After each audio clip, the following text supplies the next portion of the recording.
Can you put the song back? In the song? Yeah.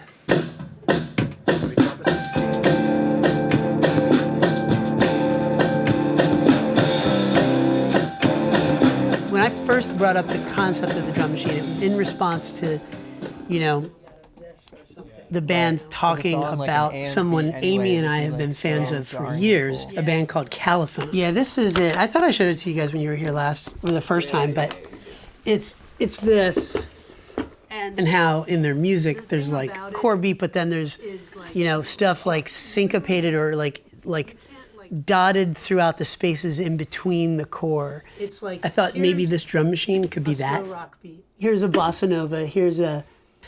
But the thing about that drum machine, you can change the tempo, right? Mm-hmm. But besides that, you can just hit start and stop on the whole beat. You can't just hit a kick sound, you can't just hit a snare sound. You can just hit a whole beat. Auto change will make it change every measure. If you time it right, you insert it in another beat and they syncopate. Let's see if it's possible to play it in the track. This isn't AI, you know, it's actually handmade.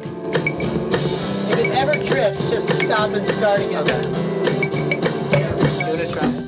What we did in this song was we had the drum machine going directly into the mix, but then we had a send-off of the drum machine going through the memory man, the like harmonist pedal, and a whole bunch of other effects.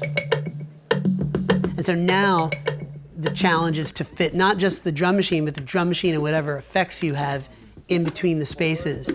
It's all these limitations that make you bend over backwards, kind of. That's what I mean, right? You want some...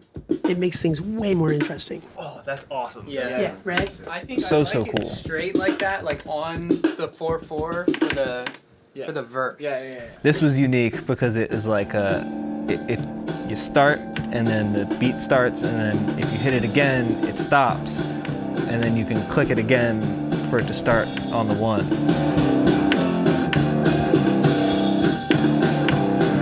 Like sort of like turning like a radio on and off, where it's like always going on in the background, and you're just like turning it on for a second and then turning it off.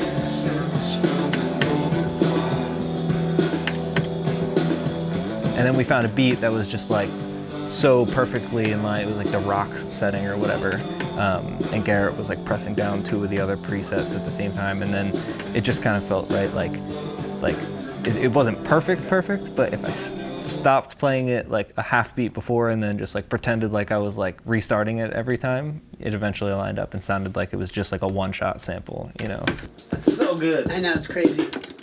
It gives you so many options. It really does. Without having to like worry about the entire sequence, you know.